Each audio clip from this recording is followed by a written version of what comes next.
Bem-vindos, então, à nossa oitava aula, nossa aula 8, então, do nosso segundo módulo do nosso curso. E essa aula nós vamos estar trabalhando funções, atribuições e obrigações dos conselheiros da criança, tá? Essa aula é muito importante, né? Uma aula que a gente destaca aqui, porque é muito pedido dentro dos conselhos, né? A gente sempre pede uma capacitação sobre funções e atribuições dos conselheiros. Então, a gente vem trazer essa aula aqui para estar contribuindo e é uma aula muito importante, né? É claro que ela é uma sequência de todas as aulas que a gente trouxe, porque não dá para a gente falar em atribuição e função e obrigações de forma isolada. Então, tudo que a gente veio trabalhando aqui é fundamental para a gente poder entender essas funções. Tá? Vocês vão ver que a gente vai falar isso em uma aula só, exatamente porque todas as aulas anteriores nos fazem chegar a esse momento aqui de uma forma mais fácil. Eu entendendo toda a composição, a história, como foi feito, como foi criado, a composição, a recomposição, a lei, as características, a gente vai conseguir entender as funções, atribuições e obrigações de forma mais fácil. Para falar então, gente, sobre isso, a gente precisa resgatar aquele conceito que a gente trouxe lá numa das aulas anteriores, se eu não me engano, foi na aula 6, né? Voltem lá os 5 ou 6, onde a gente falou das características, né, do conselho. Então, quem quiser mais detalhes sobre essa definição, a gente trabalhou toda essa definição lá na aula de características do conselho. Aqui a gente vai, né, resgatar, porque é preciso que a gente faça esse resgate para a gente contextualizar, tá, as funções do conselho aqui. Bom, e o que a gente trouxe lá de definição que a gente vai manter aqui? São órgãos deliberativos, consultivos e controladores das ações em todos os níveis, assegurada a participação popular paritária por meio de organizações representativas. Nessa aula, gente, nós vamos focar nesses pontos aqui, tá? Deliberativo, consultivo e controlador, que são as funções. Tá? O restante dessa definição está lá na aula de características. Bom, quais são então as funções que essa definição traz? Função consultiva, função deliberativa e função controladora. É importante lembrar que a função ela é o coração da definição. Não tem como eu definir o conselho sem trazer a sua função. Assim como não tem jeito de eu entender essa função sem eu entender que ela é parte fundamental do que compõe o conselho, do que define o conselho. Eles são muito misturados, estão muito intrínsecos, a ponto de chegar impossível eu separar o que é somente função ou o que é somente definição. Eu não tenho como separar isso. Quando eu falo de órgão deliberativo, eu estou automaticamente trazendo a sua definição e a sua função, que é deliberar. Quando eu trago como órgão consultivo, eu automaticamente estou falando da sua definição e também de uma de suas funções, que é responder às consultas realizadas. E quando eu falo de controlador, eu também estou trazendo a sua definição e trazendo a sua função, que é de fiscalizar e controlar as ações. Então, eu não consigo separar a função da definição. Por isso que eu precisei fazer esse resgate aqui do que a gente tem definido enquanto Conselho Municipal do Direito da Criança e Adolescente. Entendido isso, gente, vamos tratar aqui separadamente de cada função. A primeira função do Conselho é a função consultiva. Por que eu coloquei a função consultiva e não segui a ordem que está ali? Primeiro que essa ordem aqui, ela entra naquela máxima da matemática, né? A ordem dos fatores não altera o produto, ou aquela brincadeira que a gente sempre faz, a ordem dos tratores não altera o viaduto. Aqui, a ordem não vai importar, tá bom? Mas eu trouxe o consultivo porque lá na aula de características eu já tratei um pouco sobre a função consultiva. Tá? Então, é uma continuidade aqui, fica mais fácil da gente trabalhar. Eu disse lá na outra aula, né, de forma resumida, que a função consultiva é a função que o conselho tem de responder ou de trazer respostas a quaisquer consultas relativas à sua política, no nosso caso aqui, política de atenção à criança e adolescente. Então, qualquer consulta feita, o conselho tem esse papel de responder com conhecimento, tá?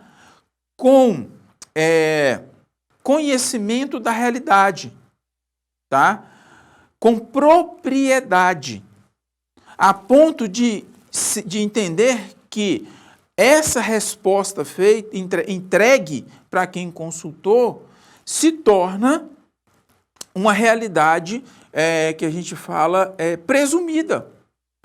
Se o conselho informa, por exemplo, que a entidade X executa uma boa ações com qualidade, executa projetos de qualidade, que ela trabalha muito bem trabalhado a área da política, exerce inúmeras funções de relevância muito grande ao município, quem consultou vai tomar isso como verdade, tá? A ponto de não consultar, não precisar consultar outro local.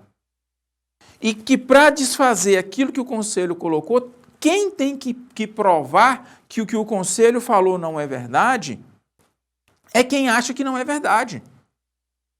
Vamos trazer isso para a prática para vocês entenderem a seriedade. Se o Ministério Público resolve consultar o conselho relativo à entidade X e o conselho traz informações que a entidade X está regularmente cadastrada, documentação em dia, estatuto regular, CNPJ regular, apresentou os projetos devidamente, executou os projetos apresentados de forma exemplar, né, teve a sua prestação de contas aprovada, apresenta anualmente plano de trabalho, plano de ação. Quando ele recebe esse documento, ele pode simplesmente optar por não entrar com ação.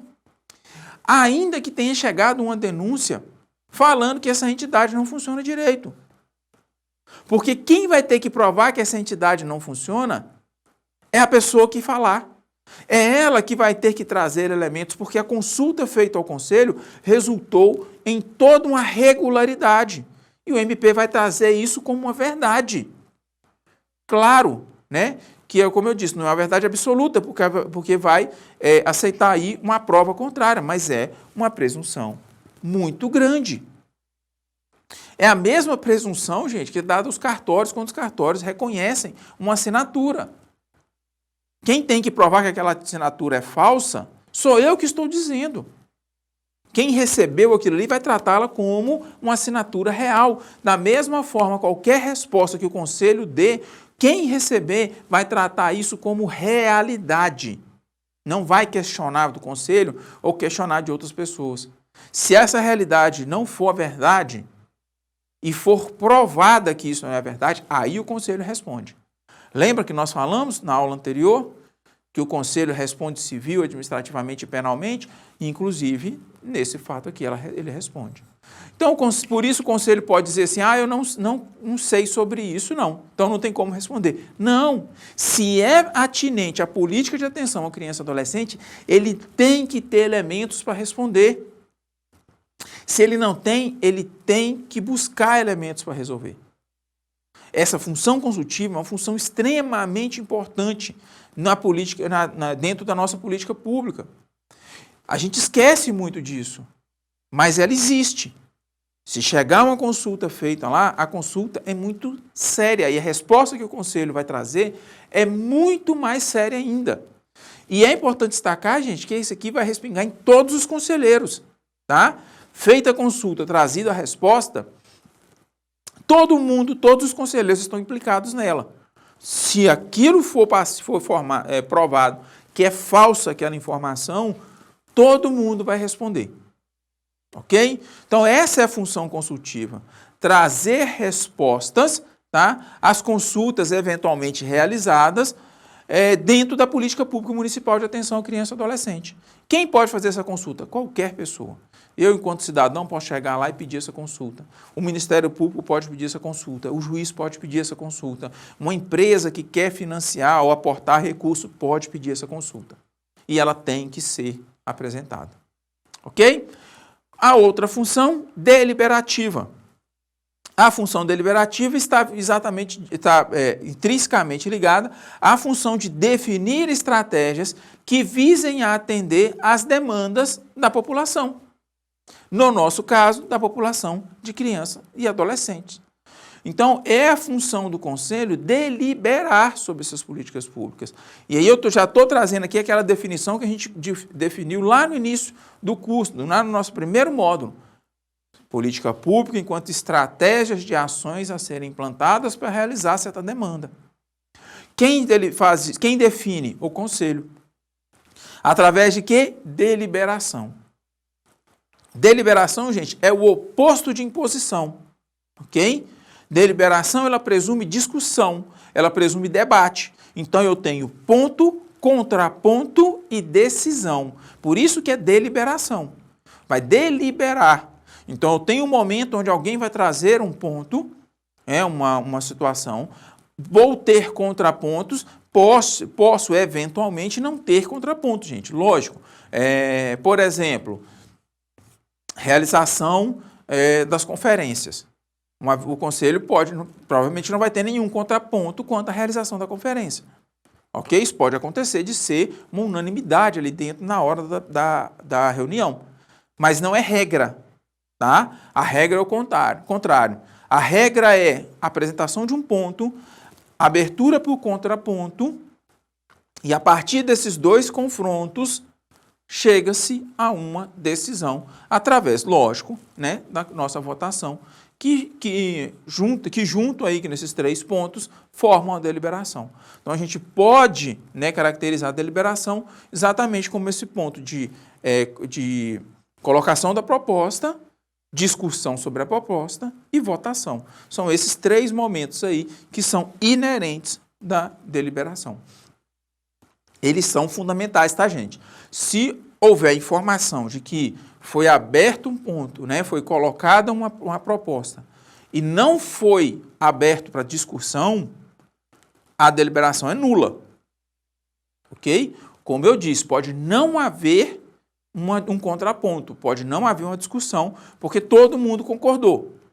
Tranquilo, mas tem que ser aberta a fase de discussão. Nós vamos tratar sobre as fases, né, das reuniões e a gente vai ver que tem essa fase, tá, de apresentação de uma proposta, a fase de discussão, que é aberta e encerrada passa para a fase de votação. Tá bom? Então, são essas três fases aí da deliberação e sem uma fase, a deliberação é nula. Então, se não tiver a fase de votação, ela é nula. Se não tiver a fase de proposta, ela é nula. E se não tiver a fase de discussão, ela também é nula. Ok? Porque a deliberação aqui, ela é o oposto da imposição. Uma parte não pode impor a outra. Tá bom? Órgão controlador. Ou seja, é o órgão que vai controlar, né, além de definir, controlar a execução dessas ações ou fiscalizar a realização dessas ações. Quando a gente coloca o papel controlador, significa que ela vai ter o papel mesmo de chamar as entidades para poder esclarecer por que não estão cumprindo o que é deliberado.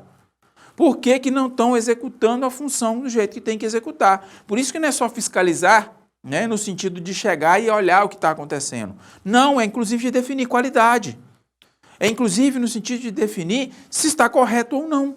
Se está seguindo as resoluções que foram deliberadas, que balizam o funcionamento daquela ação. Então, ele não é só fiscalizar, chegar lá e olhar o que está acontecendo. Não, ele é um controlador. Vamos dar um exemplo de controlador, financiou um projeto.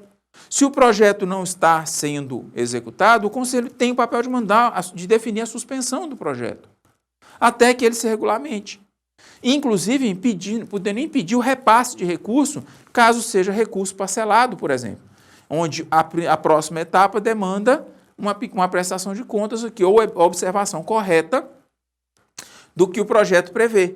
E se não está fazendo, ele pode sim definir que suspenda-se o repasse de recurso até que a entidade se organize novamente e coloque para funcionar o projeto, né, a execução do projeto, nos moldes que estavam lá no plano de ação.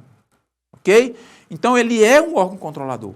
Ele vai controlar a execução dessas políticas que ele mesmo definiu. Então, essas são as 3 funções do conselheiro. Ele tem a função de responder às consultas realizadas, ele tem a função de deliberar ou definir as políticas públicas e tem a função de controlar a realização e execução dessas mesmas políticas. Gente, isso aqui são funções, tá? Atribuições é diferente de funções, a gente precisa entender isso, tá bom? A função lá são aquelas 3. Agora, a atribuição do conselho está ligada à forma de executar a sua função. E como que o conselheiro executa a sua função? Através da participação nas reuniões e dos momentos de atuação. Então, se o conselheiro não vai na reunião, ele não está atuando enquanto conselheiro.